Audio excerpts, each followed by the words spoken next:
Aloha to everyone out there throughout the islands and watching on the Maui Stream app.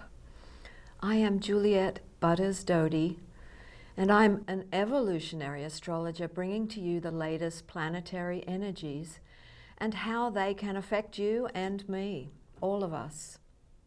I find it truly incredible that June is here already in conjunction with the propulsion of the dynamic momentum of all of the planets being direct. Even though Pluto, dwarf planet officially, is retrograde, not to mention the newly arrived planets in fire, Neptune, Saturn, Ceres, who represents Gaia, and Mars still in Leo, so that's a lot of fire that we're experiencing. The height of the solstice month for the northern hemisphere, the winter solstice for the southern, along with yet another planet changing signs. So this is a lot of happenings, and substantial change is more than apparent now. So let's get down to this moon, and the ruler of this full moon in Sagittarius is Jupiter. He is the benefic planet of dissemination, of truth, of expansion, of law and justice and freedom, encouraging expansion into deeper meaning and purpose. At some point, Jupiter will send you off on a quest in your lifetime. So Jupiter is moving, literally as I'm speaking right now, is moving into the feeling sign of Cancer. He's been in Gemini for a whole year. His transits through any sign is for a whole year, and so it takes 12 years for your Jupiter to return on your chart, to your natal placement. So Jupiter in Cancer encourages self-care, nourishment, wanting to protect. And pointedly too, he engenders a desire for deeper, purposeful meaning. And this occurrence happening right now happens 2 days prior to the fullness of this Sagittarian moon. So that'll be on Wednesday, the 11th of June. So Jupiter enters into the 0 degree of cardinal Cancer, as I have said, a cardinal sign, and so Jupiter will add to the square off to the Saturn-Neptune consortium conjunction on the cardinal Aries degree of pure potential of 0 degrees Aries. So because it's a square, it's emanating out creative fire from Saturn and Neptune into new spiritual directions and powerful evolutionary change of new structures.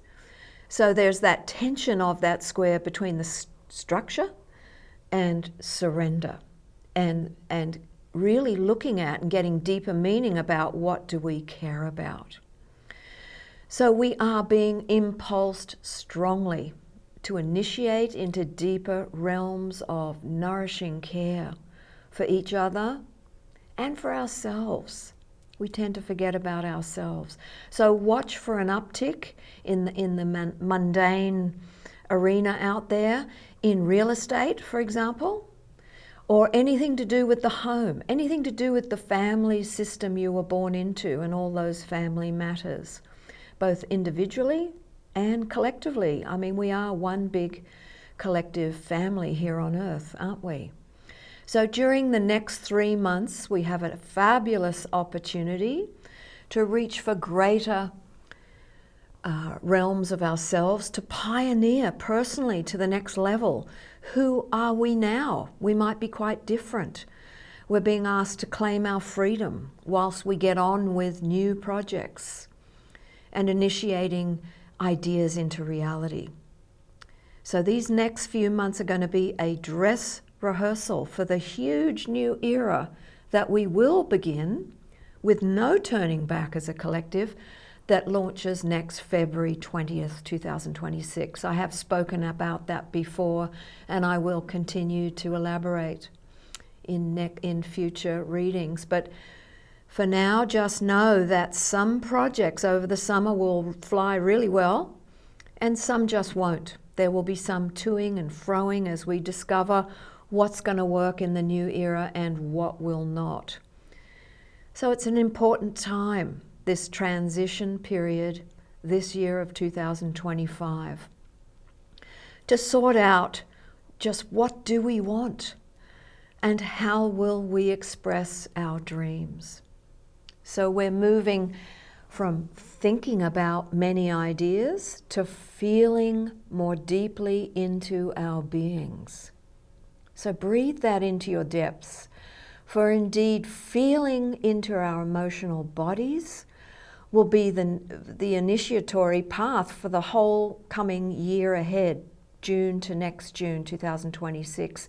And I do need to say here that moving into the emotional body is really important because we evolve through the emotional body. That's the body we got to get into. We got to get wet.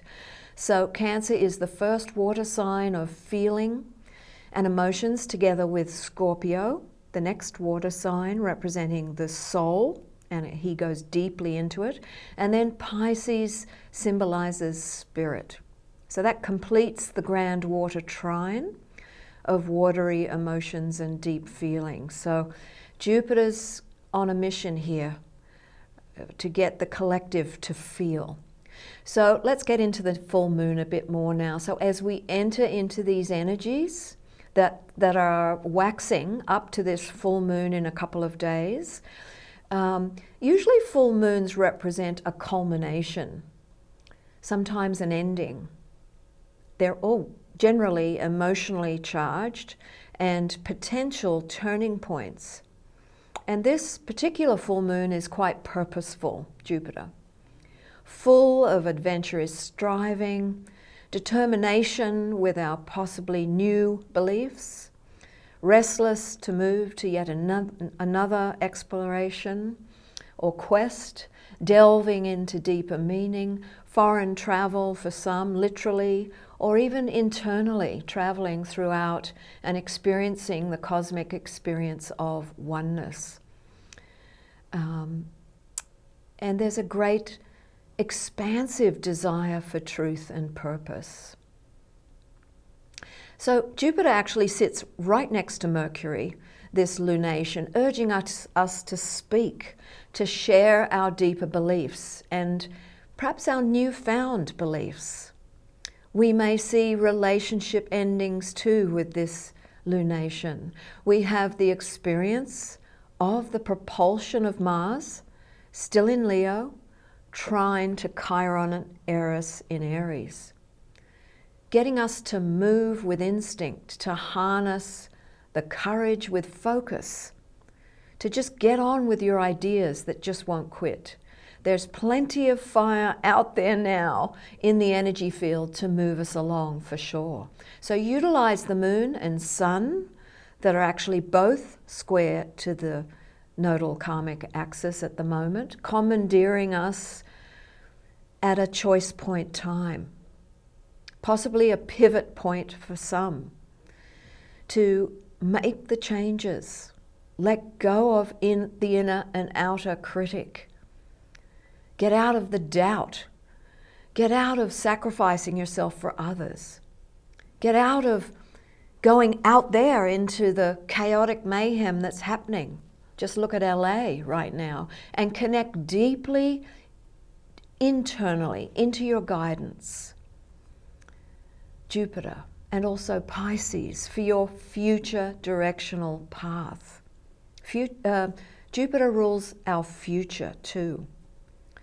So significantly also, and perhaps part of relationships ending is Pluto will square off to Venus, or rather is it Venus will square off to Pluto, because she's the faster moving planet. And she's in Taurus now. So it's a strong power-packed punch. So just watch what we're saying, what we're doing. Try to breathe, to simplify your relational expression, to deeply value yourself whilst weaving in, at the same time, a Uranus-Mars square. So with that, when these two come together, absolutely anything could happen, and shockingly so, because Uranus rules electricity. And so watch for anger spouts and those left field moments. We all know those kind of moments. So remember, own your worth, hold your value for what you believe. And perhaps what you believe now is different from 2 months ago even.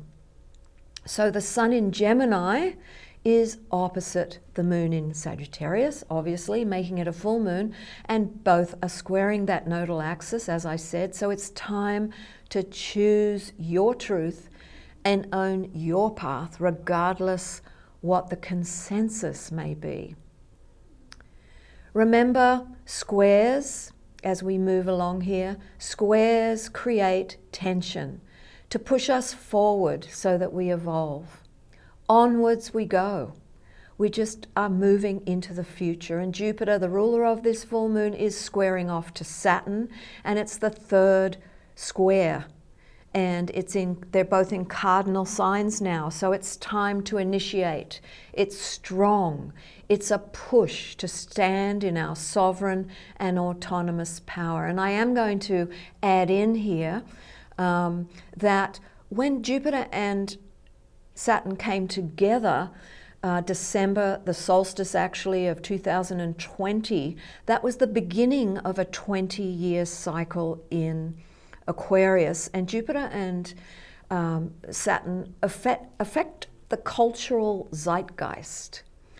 So now, with the third square in cardinal signs, we're about to move forward with the changes that are going to affect society as a whole. And in order to feel emotionally secure and safe with our loved ones and families, Jupiter's in the Cancer, and also our soul family. So there's a total sense of independence and do it now energy with these multiple fire impulses from the elements in Aries and Leo. And also Leo rules the heart and it's very sovereign. So use the independence, which is strong with the moon in Sag, as a main player in the grand trine in fire. It's very independent and initiatory, so I seem to be repeating myself, but that's the harmonics of this moon, to get the show on the road kind of energy, and I can do it my way. It's got to go for it energy, as well as starting a new episode for yourself, a new you, a more expanded you. So the very degree point of the sun in Gemini at 20 degrees is exactly conjunct the dwarf planet Altjira. Altjira represents the dream time, stemming from the etymology of the Australian Aborigines, of the rainbow serpent who dreams in reality, dreaming being a prerequisite to creation. The serpent representing Kundalini. He dreamed the earth in, literally, and then ascended into the sky. So we are at a huge leading edge moment here, folks, with respect to dreaming in and creating our future for the earth, for Gaia, whom the children will inherit from us. And so the big question is, what will we leave them? What will we leave our children and our grandchildren?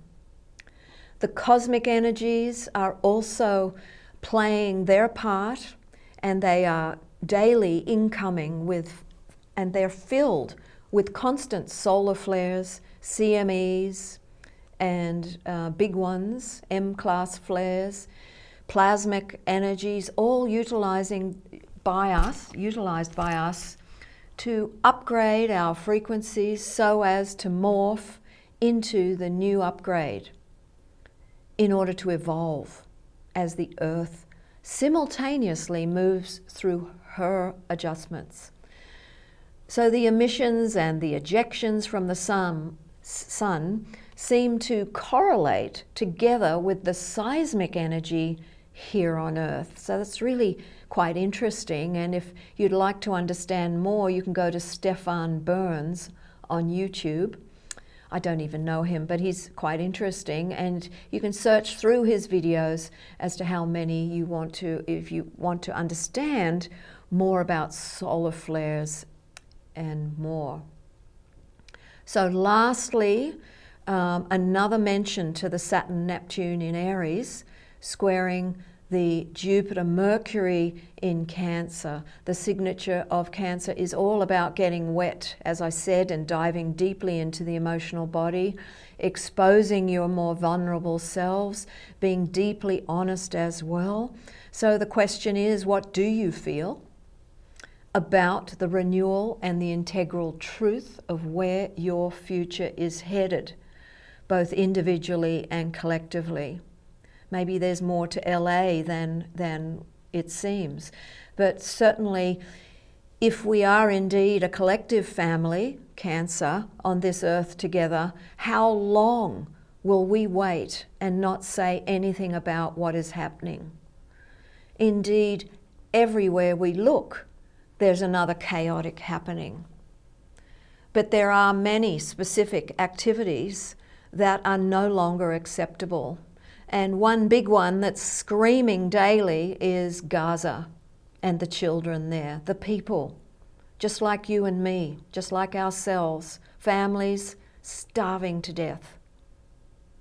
So what do we want to build now so that we can uphold a spiritual, structured society with integrity, with truth, with care, where we can all live together and care about what happens individually and collectively? We need to clear our mental narratives. That's the South Node in Virgo, to support ourselves into the future, not tear down the very foundations that we're trying to build. We need to shift from consumerism to sustainable living. We need to master a passion, focus on the ecology of ourselves and the earth, rather than our past egoic, selfish ways. And so, we've got a lot of work to do. Hence, the dress rehearsal over the summer. So the next lunation will be the new moon in Cancer on the 25th of June. But I still haven't really spoken about the solstice, and that's going to be on June 20th. So I'll bring that forth next time we gather, and I'll talk about the solstice together with the new moon in Cancer. So until then, everyone, tread carefully, breathe deeply. Ahui ho.